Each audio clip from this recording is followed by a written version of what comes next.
Good morning everyone.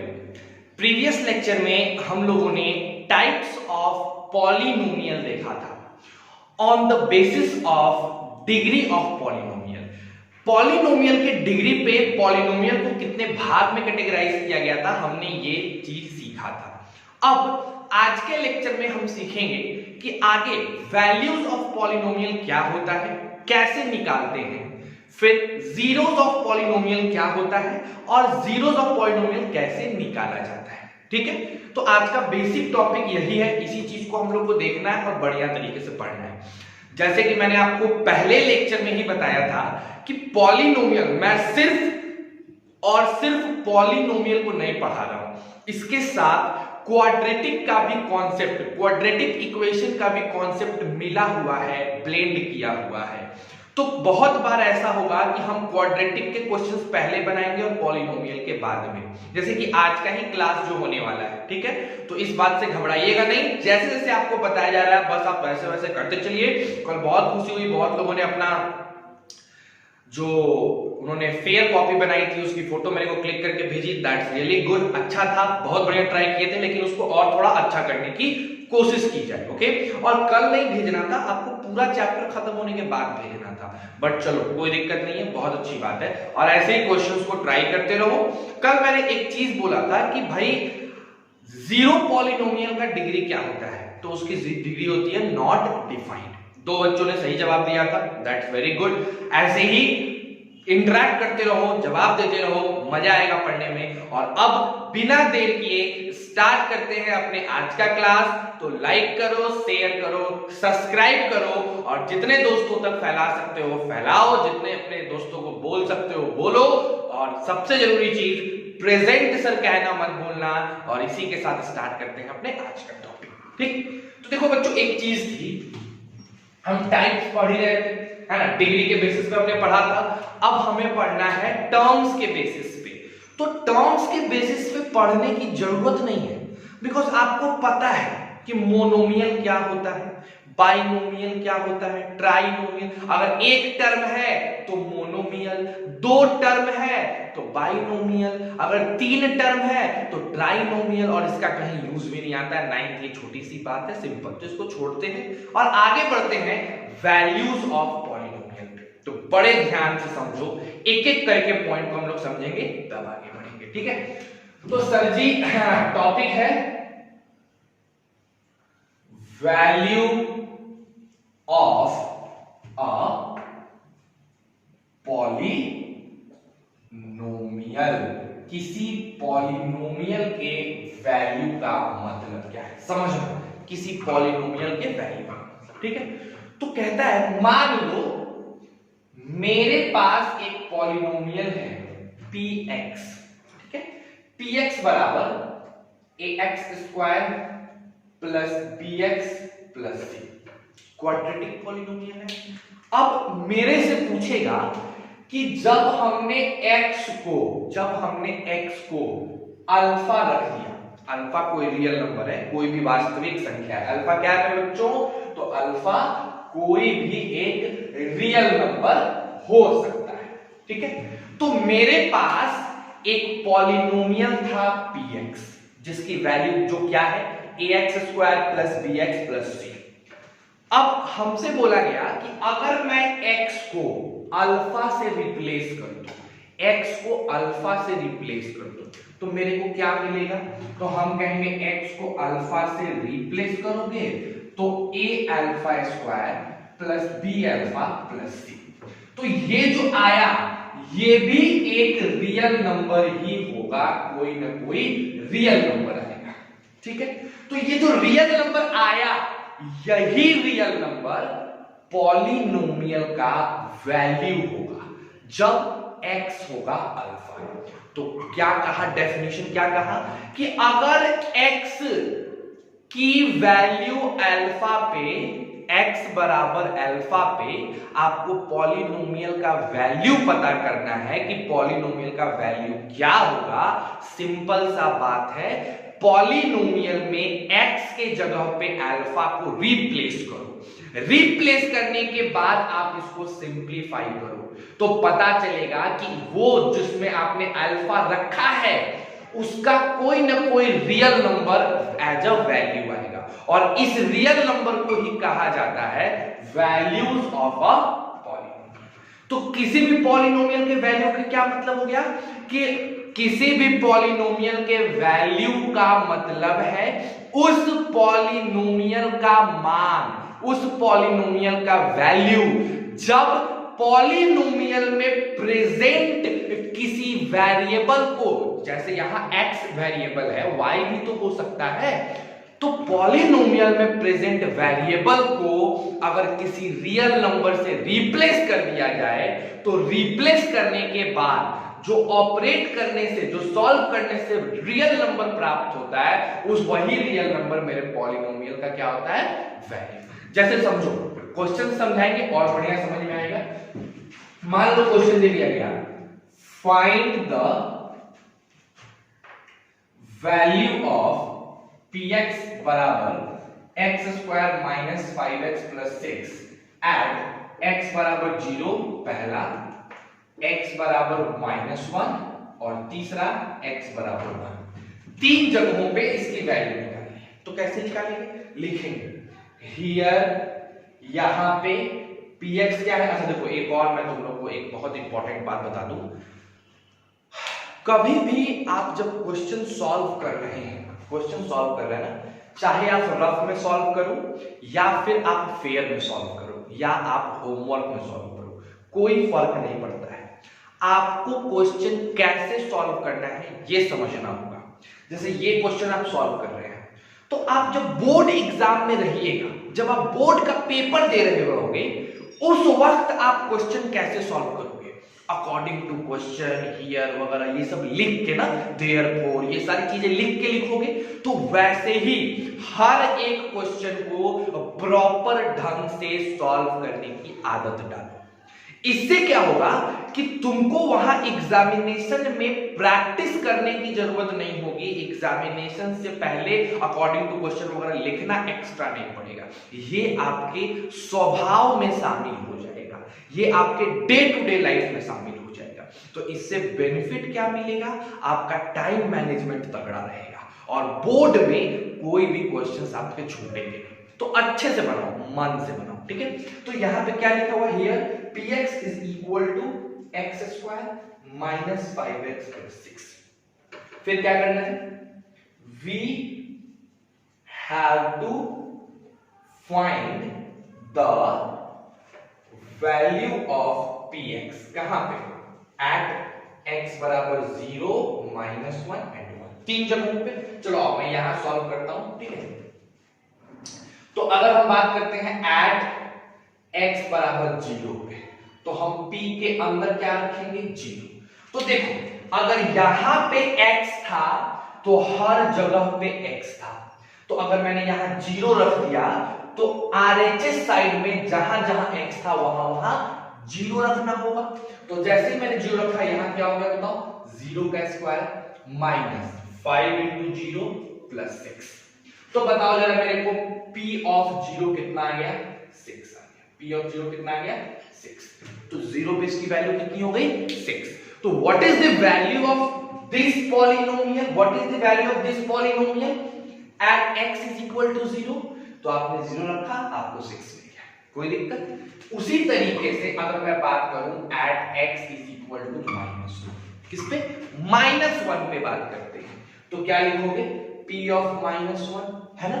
तो अगर x था तो RHS में भी x था, तो अगर LHS में -1 है तो RHS में भी -1, तो हो जाएगा -1 का स्क्वायर -5 into -1 प्लस 6, ठीक है। अब बताओ, -1 का स्क्वायर 1 प्लस 5 प्लस 6 कितना आ गया, 12। क्या आ गया, 12 आ गया। उसी तरीके से क्या रखेंगे, 1 के लिए, ठीक। तो देखते हैं, तो लिखते हैं at x is equal to 1। क्या लिखेंगे, p ऑफ 1, तो क्या हो जाएगा बताओ, 1 का स्क्वायर -5 into 1 प्लस 6, सो 1 - 5 प्लस 6, सो आंसर।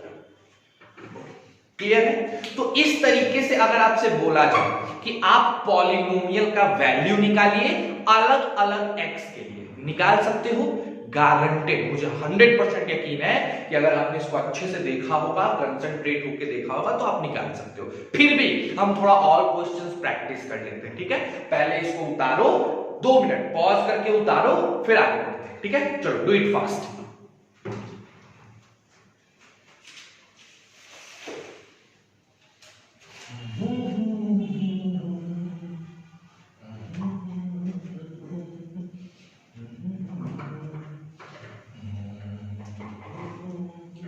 चलिए कुछ क्वेश्चन है जो करके देखा जाए वैल्यूज ऑफ पॉलिनोमियल पे, ठीक है।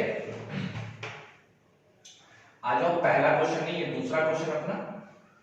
फाइंड द वैल्यू ऑफ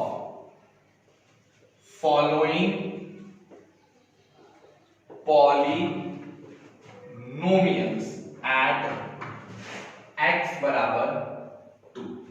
2 पर निकालना है, x बराबर 2 पर निकालना है। पहला पॉलिनोमियल है px is equal to 3x plus 7। बताओ ये कौन सा पॉलिनोमियल है? Linear polynomial, very good. दूसरा px is equal to 3x square plus 7x plus 11, ठीक है। तीसरा px is equal to 3x cube minus 11, ठीक है। अच्छा, चौथा ले लो px is equal to minus X square plus 5x plus 6, ठीक है। चलो इस तीनों चारों की वैल्यू x बराबर 2 पे निकालो। पहले 2 मिनट पॉज करो और खुद से बना के देखो बनता है कि नहीं, और तब सॉल्यूशन देखना, ठीक है। Do it fast. चलिए, जहां तक मुझे लगता है मैक्सिमम बच्चों ने सही बना दिया होगा, मैक्सिमम का आंसर आ गया होगा, बट फिर भी आ जाओ देखते हैं कैसे स्टार्ट करेंगे सर सॉल्यूशन। अब पहला देखते हैं, कहां निकालना है। पहला क्या है, px is equal to 3x plus 7, और निकालना कहां पे है, x बराबर 2 पे।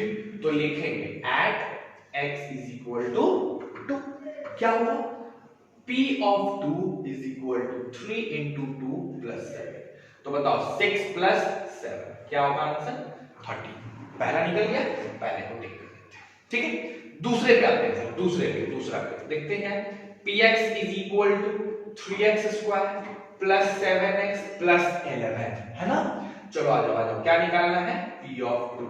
तो हो जाएगा 3 इंटू 2 का स्क्वायर प्लस 7 इंटू 2 प्लस 11। बताओ, तो यहां हो जाएगा 4 इंटू 3 12 प्लस 14 प्लस 11। बताओ, ठीक, यहां 7 और यहां 3, ये हो जाएगा 37। कोई दिक्कत आया है आपका आंसर, दैट्स वेरी गुड। जिसका भी आंसर है काफी अच्छा है ना। नेक्स्ट टाइम सी नंबर देखते हैं, तीसरा देखते हैं। तीसरा देखो कितना मजेदार है बच्चों, कितना मजेदार है। p of x is equal to क्या लिखा है, 3x cube minus 11। p of 2 निकालना है, p ऑफ 2 निकालोगे 3 इंटू 2 पे पावर 3 माइनस 11 यानी 24 माइनस 11 यानी 13 is the correct answer, okay. And सबसे आखिरी यही बना देते हैं, p ऑफ 2 माइनस 2 का whole square plus 5 into 2 plus 6, so minus 4 plus 10 plus 6। So क्या हो जाएगा बताओ, 16 में से 4 जाएगा। मुझे जहां तक लगता है सारे बच्चों ने इसको करेक्टली बनाया होगा, कोई दिक्कत इसको बनाने में, एकदम सिंपल है, एकदम आसानी से बना लिए वैल्यूज ऑफ पॉलिनोमियल क्वेश्चंस। चलो थोड़ा सा और आगे बढ़ते हैं, थोड़ा और आगे बढ़ते हैं, ठीक है। आ जाओ,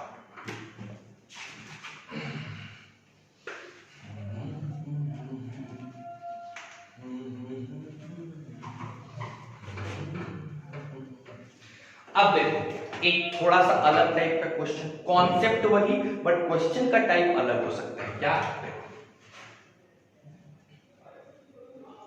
find the value of k for which p2 is equal to 7 and px is equal to x square plus 3x plus k।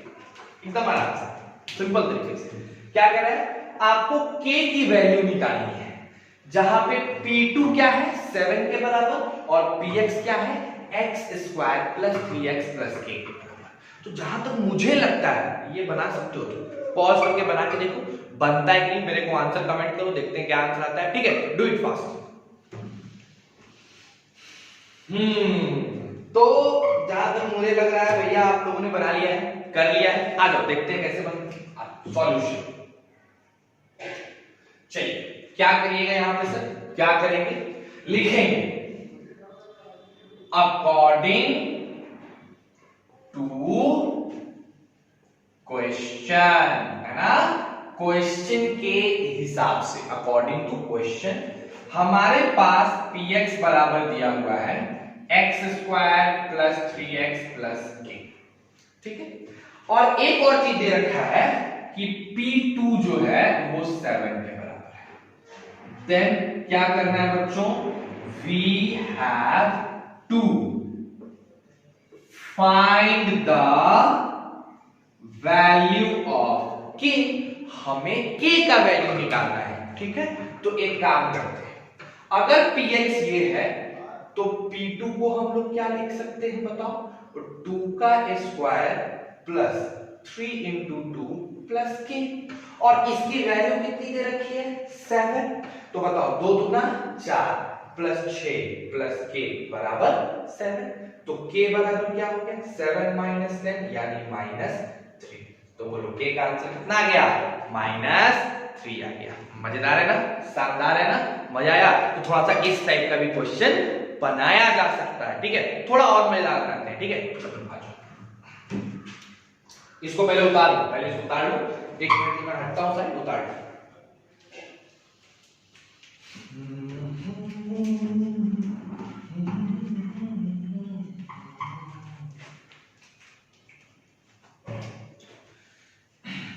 देखो कितना शानदार सवाल, एकदम एकदम मस्त तरीके से आता है, ठीक है।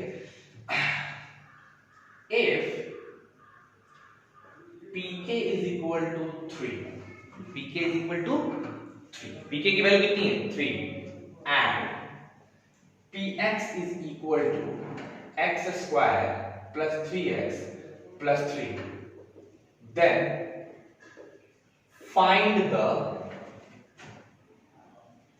value of k। ये 4th नंबर क्वेश्चन हो गया, ठीक है।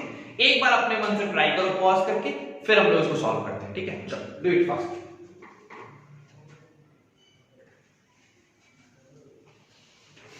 बन रहा है क्वेश्चन, दैट्स वेरी गुड। आ जाओ देखते हैं, जिनसे भी बना काफी सुंदर बात है, काफी अच्छी बात है कि आपसे बन गई क्वेश्चन, ठीक है।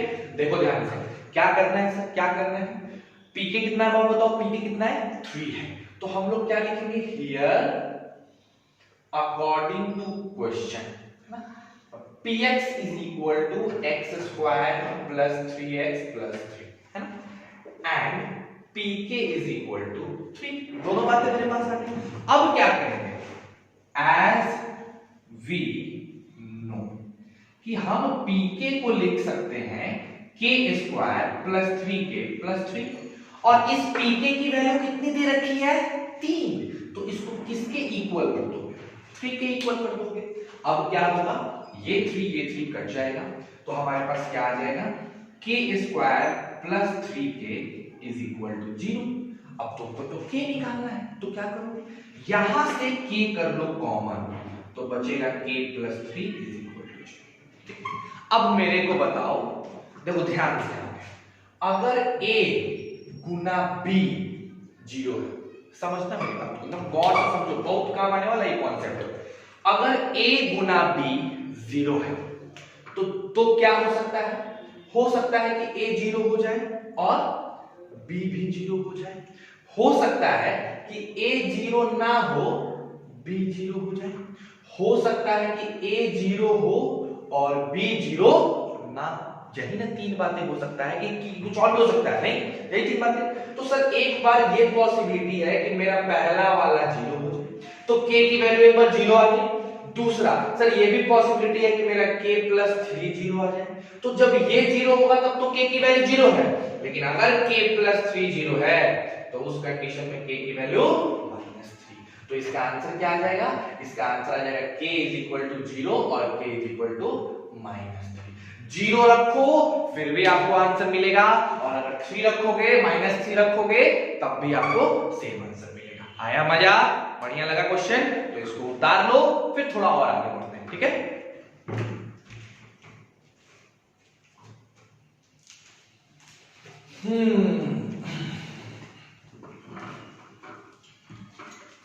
देखो बच्चों, इतने क्वेश्चंस मैंने आपको वैल्यूज ऑफ पॉलिनोमियल पे कराया, ठीक है।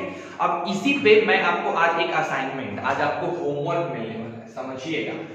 आज आपको होमवर्क मिलेगा। अच्छा, ये होमवर्क आपको कहां मिलेगा, किस जगह आपको ये होमवर्क मिलने वाला है? तो आप सिंपल सा एक एप्लीकेशन है टेलीग्राफ, ठीक है, उसको कर लो डाउनलोड।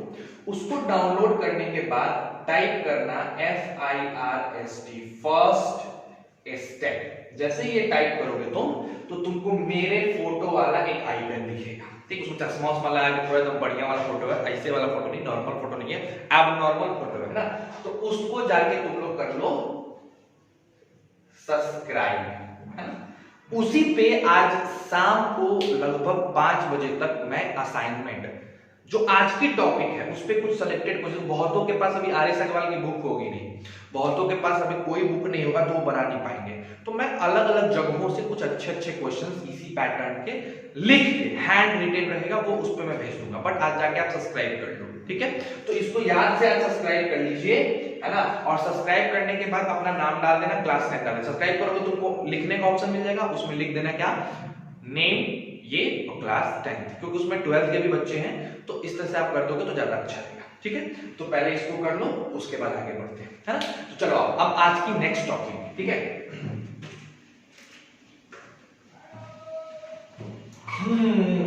तो आते हैं सर जी, तो वैल्यूज ऑफ पॉलिनोमियल तो समझ में आ गया होगा, और उस पे कितने तरीके से क्वेश्चन बन सकते हैं वो भी आ गया होगा।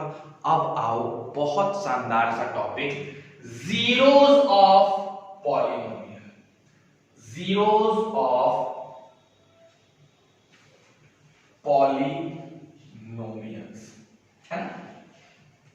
पॉलिनोमियल्स के जीरो का क्या मतलब होता है? तो कहता है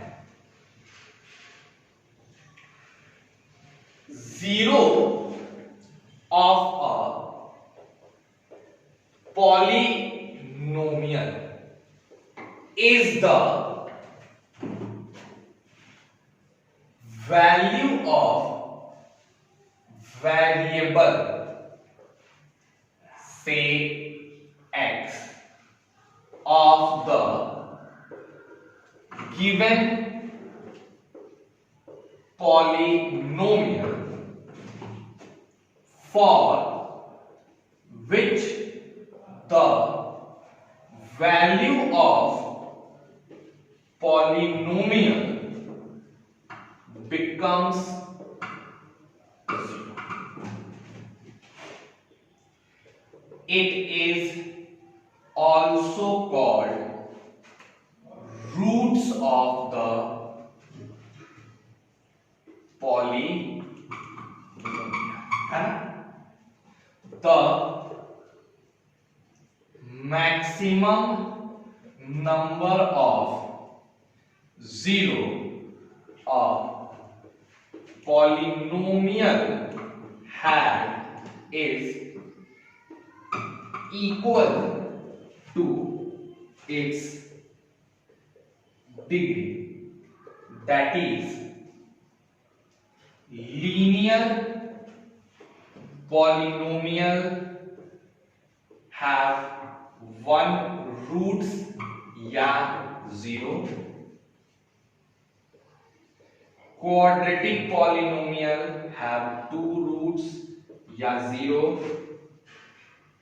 cubic polynomial have three roots और zero, something like that। अब देखो मैंने पूरी कहानी लिखी थी, है ना, लिख दी, इसमें कोई बहुत बड़ी बात नहीं है। आप पहले सुन लो मेरी बातों को। देखो हम लोग क्या समझ रहे हैं, हम लोग समझ रहे हैं जीरो ऑफ पॉलिनोमियल, किसी भी पॉलिनोमियल px के जीरो का क्या मतलब है, किसी भी पॉलिनोमियल px के जीरो का क्या मतलब है, क्या उसका मीनिंग होता है, ये हम लोग समझ रहे हैं, ठीक है।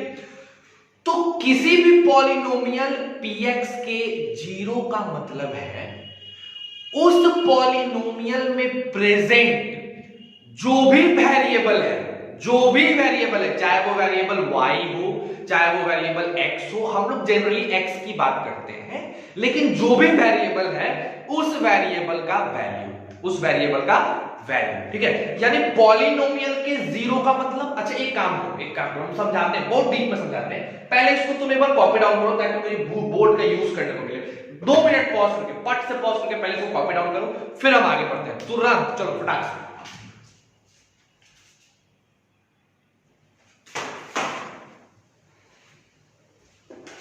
हाँ, तो मोस्ट प्रोबेबली आप लोगों ने इसको लिख लिया होगा, कोई दिक्कत नहीं है ना। चलिए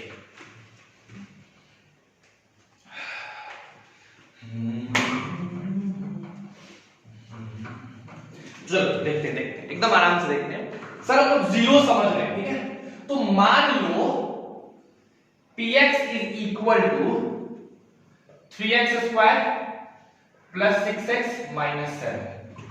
ये मेरा एक पॉलिनोमियल है। अब इसके जीरो का क्या मतलब है? इस पॉलिनोमियल के जीरो का क्या मतलब है? इस पॉलिनोमियल के जीरो का मतलब है इस पॉलिनोमियल में जो वेरिएबल है, कौन है वेरिएबल?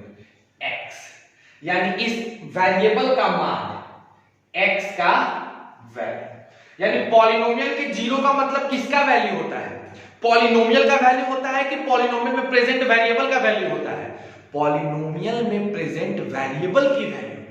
पॉलिनोमियल के जीरो का मतलब पॉलिनोमियल में प्रेजेंट वेरिएबल का वैल्यू। पहला स्टेटमेंट है ना। पॉलिनोमियल में जीरो का, पॉलिनोमियल के जीरो का मतलब पॉलिनोमियल में प्रेजेंट वैल्यू। किसका वैल्यू? पॉलिनोमियल में प्रेजेंट वेरिएबल का वैल्यू, ठीक है।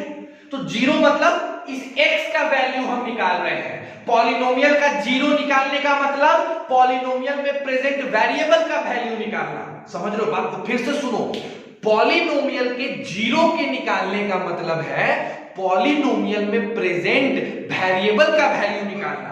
तो अगर मैं बोलूं कि मुझे px का जीरो चाहिए, px का जीरो चाहिए, तो हम असल में क्या निकाल रहे हैं? x का वैल्यू निकाल रहे हैं, x का वैल्यू निकाल रहे हैं। कैसा वैल्यू? ऐसा वैल्यू जिसके लिए px जीरो हो जाए, जिसके लिए px क्या हो जाए? जीरो।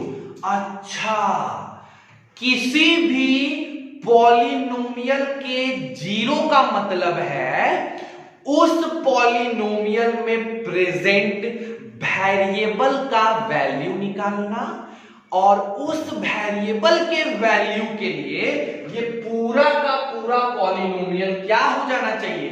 जीरो हो जाना चाहिए। पूरा का पूरा पॉलिनोमियल क्या हो जाना चाहिए? जीरो।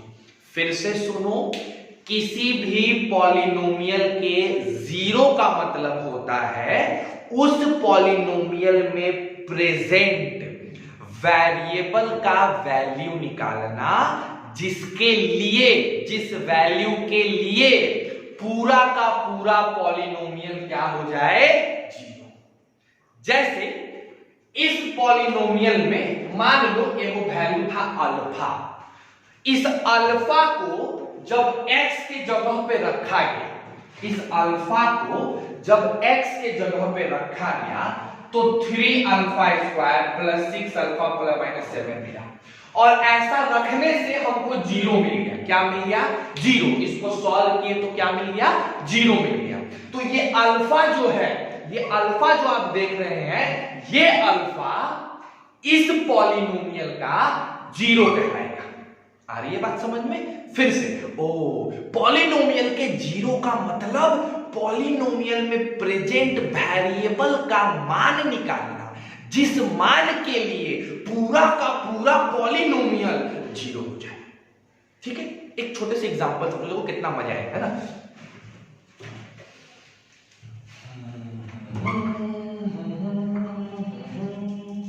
जैसे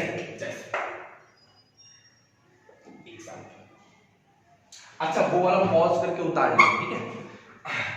px is equal to X square minus 5x plus 6। मेरे से पूछा जा रहा है कि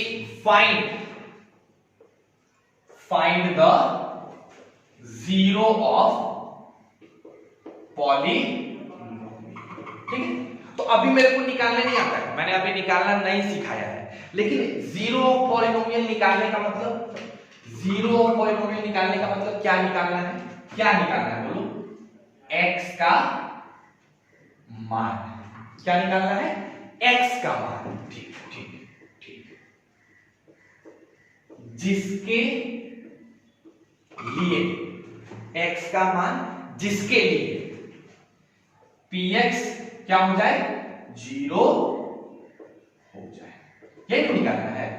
तो एक काम करते हैं, मेरे को भी वैल्यू पता है, मैं बता रहा हूं, जैसे मान लो अगर हम x को 2 रख दें, अगर हमने x को 2 रख दिया, x को 2 रख दिया, तो अगर हमने x को 2 रखा तो p ऑफ 2 होगा, तो p ऑफ 2 जैसे रखोगे 2 का स्क्वायर माइनस 5 गुने 2 प्लस 6, तो ये तो हो जाएगा 10 माइनस 10 यानी 0। अच्छा, x को 2 रखने पे px 0 हो जा रहा है, यानी x बराबर 2 इस पॉलिनोमियल का 0 है। समझ गए, जीरो का मतलब समझ गए, मैं अभी निकालना नहीं सिखा रहा हूं, बस मतलब समझा रहा हूं, समझ गए मतलब। उसी तरीके से अगर हम x को 3 रख दें, x को 3, तब भी हमारा px का मान क्या आ जाएगा, 0 आ जाएगा। तो भैया x को 2 रखने पे भी 0 आया और x को 3 रखने पे भी 0 आया, यानी 2 और 3 ये दोनों के दोनों इस पॉलिनोमियल के क्या है, 0। आई होप आपको 0 का मतलब समझ में आ गया होगा, समझ गए बात को। अब इसको एक बार उतार लो, फिर थोड़ा सा और आगे बातें करते हैं। चलिए, आपने उतार लिया होगा, आइए अब देखो, जीरो के बारे में थोड़ी बहुत जानकारी और लेते हैं, जीरो के बारे में थोड़ा जानकारी और लेते हैं। जीरो का दूसरा नाम है बच्चों, इसका दूसरा नाम है रूट्स, इसको और क्या कहते हैं, जीरोस के बजाय roots of the polynomial, zero of polynomial कहो या रूट्स ऑफ द पॉलिनोमियल कहो, दोनों बातें क्या है, सेम चीज है।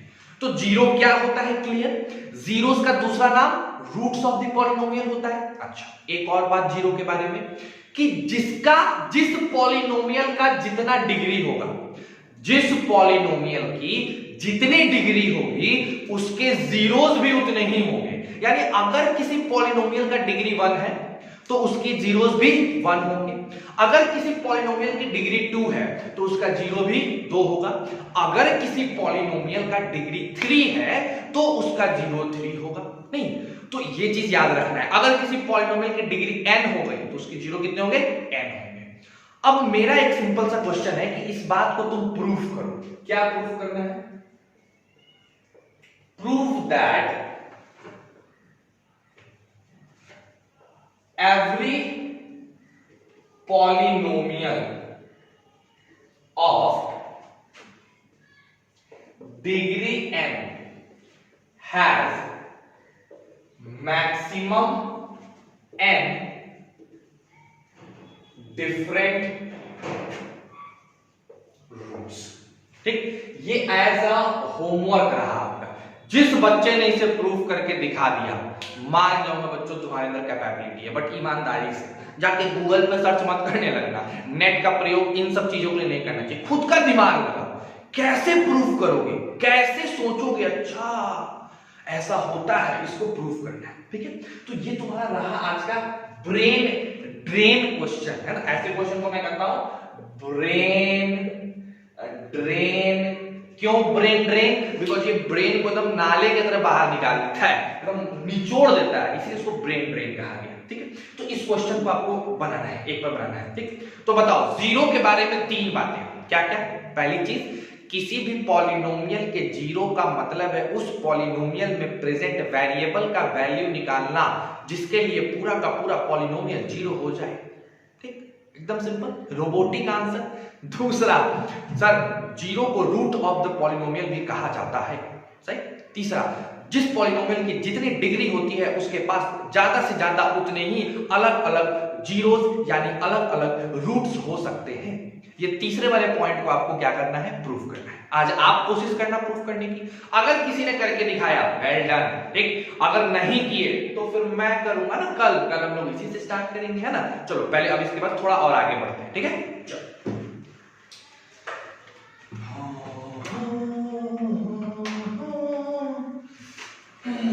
चलिए सर जी, अब क्या बात है, जीरोस क्या होता है ये तो हमने जान गए, कोई दिक्कत नहीं, लेकिन जीरोस को निकालते कैसे हैं, ठीक है, जीरोस को फाइंड कैसे करते हैं। तो टॉपिक आया how to find the zeros of, पहले हम लोग पढ़ेंगे क्वाड्रेटिक इक्वेशंस के, है ना, पहले हम लोग जीरो निकालना सीखेंगे क्वाड्रेटिक इक्वेशन का, फिर सीखेंगे क्यूबिक इक्वेशन का, क्योंकि जब मैं तुमको क्यूबिक इक्वेशन सिखाऊंगा ना तो आपको डिवीजन एल्गोरिदम देखना पड़ेगा, है ना, फैक्टर थ्योरम पे आना पड़ेगा आपको 9th वाला, ठीक। लेकिन चलो पहले क्वाड्रेटिक इक्वेशन का कैसे जीरो निकालते हैं, ठीक। तो पहले तो समझो क्वाड्रेटिक इक्वेशन क्या है। तो कहता है any equation which is in the form of ax square plus bx plus c बराबर 0, ये क्या है, क्वाड्रेटिक है। और ध्यान देने वाली बात, where a is not equal to 0, अगर कोई इक्वेशन इस रूप में है, ऐसे लिखा हुआ है, तो उसको हम लोग कहते हैं क्वाड्रेटिक इक्वेशन, और मेरा a 0 नहीं होना चाहिए, ठीक है। अब एक और पॉइंट, क्वाड्रेटिक इक्वेशन की डिग्री कितनी, 2, तो इसके पास मैक्सिमम रूट्स कितने होंगे, 2, तो लिखेंगे इट हैज 2 जीरोस, 2 जीरोस होते हैं, ठीक है, 2 जीरोस होते हैं, समझ रहे हो मेरी बात को। अब ये 2 जीरोस, ये तो 2 जीरोस हो गए ना, वो 3 टाइप के होते हैं, इन सब तीनों टाइप को हम लोग देखेंगे, आगे देखेंगे, लेकिन अभी सिंपल सिंपल समझो, किसी भी क्वाड्रेटिक इक्वेशन को ax square plus bx plus c बराबर 0 से लिखते हैं। इक्वेशन को अगर एक्सप्रेशन होता तो मैं यहां px लिखता, I am just talking about equation, and that's why I have written here ax square plus bx plus c बराबर 0, ठीक है। तो ये क्वाड्रेटिक इक्वेशन हो गया, इट हैज 2 जीरोस, 2 जीरोस हो गए, और वो जीरो क्या कैसा हो सकते हैं, तो वो जीरोस रियल हो सकते हैं, और नहीं तो इमेजिनरी हो सकते हैं। देखो बच्चों, रियल तो तुमको समझ में आता है, वास्तविक रियल नंबर है ना, ये तो रियल नंबर हो सकते हैं 0, और नहीं तो इमेजिनरी नंबर हो सकते हैं। अब रियल नंबर क्या है वो तो आपको पता है, इमेजिनरी नंबर क्या है आपको नहीं पता, तो हम बताएंगे, हम इसके बारे में आगे चल के, जब मैं डिस्क्रिमिनेंट का कॉन्सेप्ट दूंगा तो इसका कॉन्सेप्ट मैं बहुत डेप्थ में आपको दूंगा, आप चिंता मत करो उसको, बस इतना जानो। देखो मैंने बोला है कि मेरे पढ़ाने का तरीका सिर्फ बुकिश नहीं है, मैं सिर्फ बुक के ज्ञान को नहीं प्रोवाइड करता हूं, आपसे बुक का एक एक क्वेश्चन बन जाएगा, एक एक चीजें आपकी बुक की बन जाएगी, उसमें नो डाउट, कोई दिक्कत नहीं, मैं खुद बनवाऊंगा, एक एक एग्जांपल मैं खुद बनवाऊंगा, एक एक एक्सरसाइज मैं खुद बनवाऊंगा, बशर्ते उसके अलावा हम लोग बहुत अच्छे लेवल तक चीजों को पढ़ेंगे। जितनी जरूरत है एक 10th क्लास के बच्चे को आगे के कंपटीशन को फेस करने के लिए, बोर्ड में टॉप करने के लिए, उतना तो मैं इनपुट दे के रहूंगा। आपको मर्जी है, आपको मेरे लेक्चर्स अच्छे लगते हैं तो आप देखो, कंटिन्यूटी के साथ मैं प्रोवाइड कराऊंगा, अगर अच्छे नहीं लगते हैं तो कोई दिक्कत नहीं है बच्चों, कोई प्रॉब्लम नहीं है, आपको जहां अच्छा लगता है आप वहां देखिए। ज्ञानी तो बटोरना है, सब टीचर अच्छा पढ़ाते हैं, बट आप किससे कनेक्ट होते हो ये मैटर करता है ना, तो बस यही देखना है। मेरा इंटेंशन 0 लेवल से लेके IIT लेवल तक लेके जाने का है, सीधा कॉन्सेप्ट, वो भी 10th क्लास से ही, ठीक है।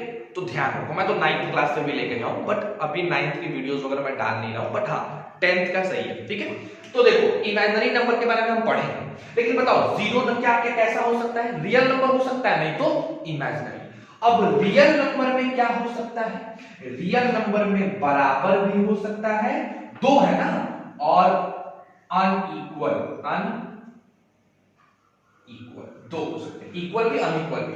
कब इक्वल होगा कब अनइक्वल होगा ये सब बात की बात है, लेकिन हाँ इतना जानो, किसी भी क्वाड्रेटिक इक्वेशन को ax square plus bx plus c बराबर 0 से लिखते हैं, a 0 नहीं होना चाहिए, इसके 2 रूट्स होते हैं, रियल भी हो सकता है, इमेजिनरी भी हो सकता है। रियल में इक्वल दोनों का दोनों बराबर हो सकता है, या दोनों का दोनों अनइक्वल हो सकता है, और इमेजिनरी के बारे में भी मैंने कुछ नहीं बताया, ठीक। लेकिन सर ठीक है, ये सब बातें बहुत सही है, निकालेंगे कैसे, रूट्स को कैसे फाइंड करेंगे, ये मेन टॉपिक है। तो पहले इसको उतारो कॉपी पे, फिर आगे बढ़ते हैं ना, तुरंत।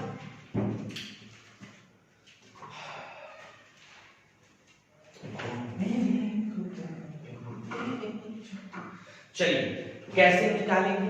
तो किसी भी क्वाड्रेटिक इक्वेशन के रूट्स को फाइंड करने का तीन तरीका होता है, तीन तरीके होते हैं। पहला होता है फैक्टराइजेशन मेथड। तो हम सबसे पहले इसी को सीखने वाले हैं, फैक्टराइजेशन मेथड।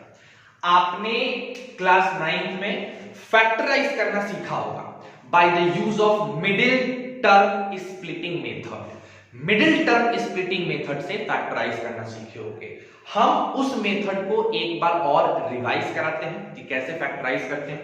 जैसे मान लो मेरे पास लिखा हुआ है ax² प्लस bx प्लस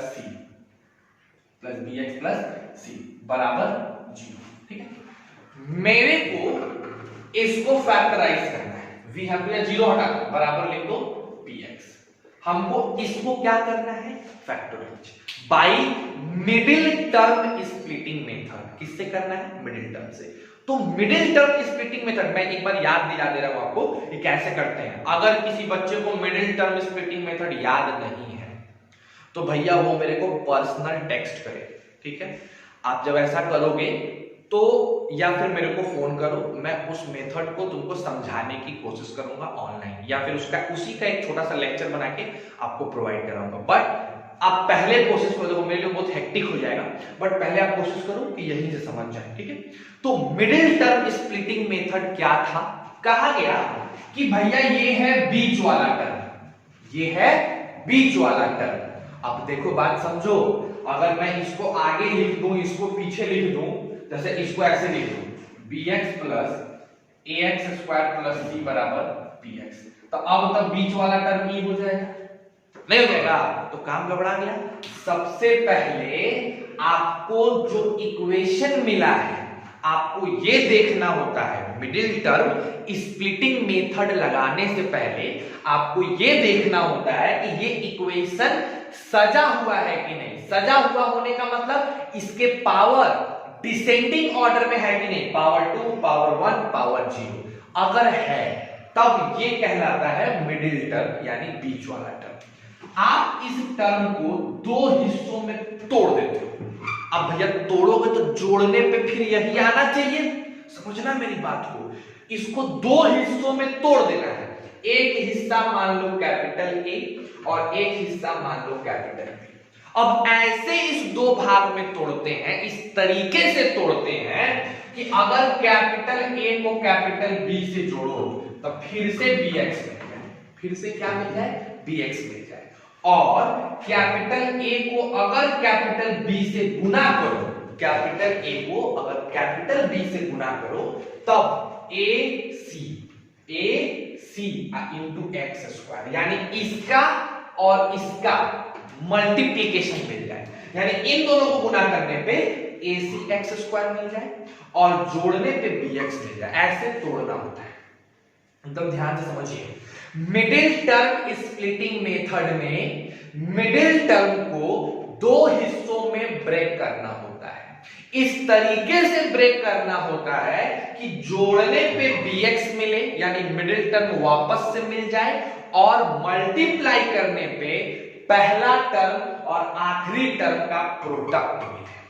ठीक, ऐसे तोड़ना होता है। अगर आप ऐसे तोड़ सकते हो तो आपको स्प्लिटिंग मेथड आती है। तो पहले इसको उतारो, फिर हम कुछ क्वेश्चंस करके दिखाते हैं और तब आपको समझ में आएगा। ठीक है, पहले इसको उतारो।